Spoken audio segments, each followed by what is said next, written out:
Everyone welcome to my YouTube channel. आज के मैं आलोचना करते चलेছি একটি বিখ্যাত পোয়েম রবার্ট বার্নসের লেখা স্কটস ওয়াহি। এটার বেঙ্গল এক্সপ্লেনেশন আলোচনা করতে যাচ্ছি এবং লাইন বাই লাইন এক্সপ্লেনেশনও করব। চলো তাহলে দেরি না করে শুরু করা যাক রবার্ট বার্নসের লেখা বিখ্যাত কবিতা Scots wha hae. Scots wha hae wi Wallace bled, Scots warm bruise has often laid. Welcome to your glory bed or to victory. Scots wahi we Wallace bleed. Scottish ভাইরা তোমরা যারা ওয়ালেসের সঙ্গে রক্ত দিয়েছো। Scots warm bruise has often laid. তোমরা যারা ব্রুসের নেতৃত্বে বারবার লড়াই করেছো। Welcome to your glory bed. তোমাদের এই রক্তাক্ত শয্যায় স্বাগত। or to victory অথবা বিজয়ে। এই স্তবকে রবার্টস দ্য ব্রুস তার সৈন্যদের ওয়ালেসের ত্যাগের কথা মনে করিয়ে দিচ্ছেন এবং বলছেন যে আজ তাদের সামনে দুটো পথ আছে, হয় বীরের মতো মরা নয়তো জয়লাভ করা। Now is the day and now is the hour. See the front of battle lower, see approach proud Edward's power. Chains and slavery. Now is the day and now is the hour. এই মুহূর্ত এই সময়। See the front of battle. দেখো যুদ্ধের সামনের ভাগ কেমন ভয়ঙ্কর দেখাচ্ছে। See approach proud Edward's power. দেখো গর্বিত এডওয়ার্ডের ক্ষমতা কিভাবে এগিয়ে আসছে। Chains and slavery. শৃঙ্খল আর দাসত্ব নিয়ে। এখানে ব্রুস সৈন্যদের বলছেন যে এটাই সিদ্ধান্ত নেওয়ার সময়। তাদের সামনে ব্রিটিশ রাজা এডওয়ার্ডের বিশাল বাহিনী এগিয়ে আসছে, যার পরিণতি হলো শৃঙ্খল ও দাসত্ব।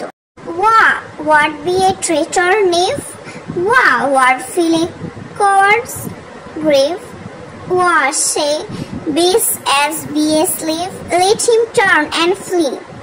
Wha what be a traitor knave, কে বিশ্বাসঘাতক হতে চায়। Wha what fill a coward's grave, কে কাপুরুষের মতো মরতে চায়। Wha sigh sae base as a be slave, কে এত নিচ যে দাস হতে চায়। Let him turn and flee, সে ফিরে যাক এবং পালিয়ে যাক। এই অংশে ব্রুস দেশপ্রেমের সঙ্গে সৈন্যদের সাহসকে চ্যালেঞ্জ জানাচ্ছেন। তিনি বলছেন যে বিশ্বাসঘাতক কাপুরুষ বা দাসত্ব মেনে নেওয়া মানুষের এই যুদ্ধে কোনো জায়গা নেই। Wha for Scotland's king and law, freedom sword would strongly draw, freedom freeman stand or freeman fa, let him on wi' me. Wha for Scotland's king and law, কে স্কটল্যান্ডের রাজা এবং এই আইনের জন্য। Freedom sword and strongly draw, স্বাধীনতা তলোয়ার শক্ত হাতে ধরবে।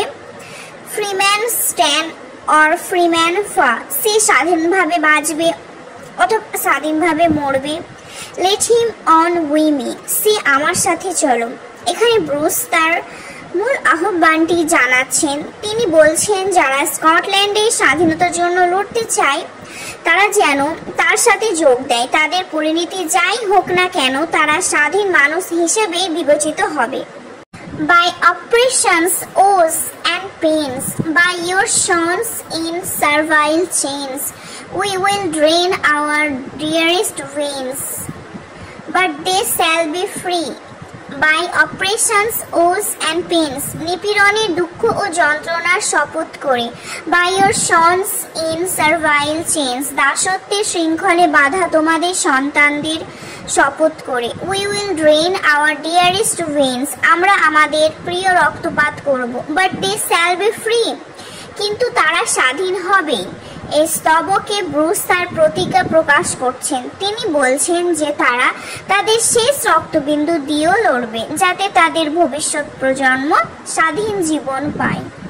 Lay the proud usurpers low, tyrants fall in every foe, liberties in every blow, let us do or die.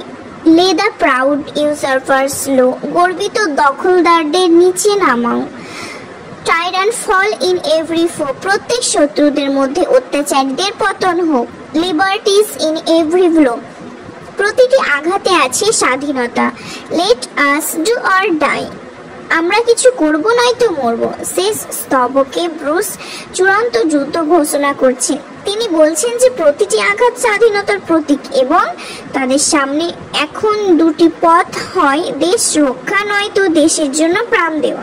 Scots ওয়াহি কবিতাটি একটি শক্তিশালী দেশাত্মবোধক গান যা স্কটস জাতীয় বীর রবার্ট ব্রুসের মুখ থেকে বলা হয়েছে। এই কবিতাটি স্কটল্যান্ডের স্বাধীনতার জন্য 1314 সালে হওয়া ব্ল্যাকবার্নের যুদ্ধের আগে স্কটিশ সৈন্যদের উদ্দেশ্যে বলা হয়েছিল। ব্রুস তার সৈন্যদের সামনে দুটি পথ তুলে ধরেছিলেন, হয় বিজয় অর্জন করে স্বাধীনতা লাভ, নয়তো পরাজয় মেনে নিয়ে চিরদিনের জন্য দাসত্ব বরণ করা।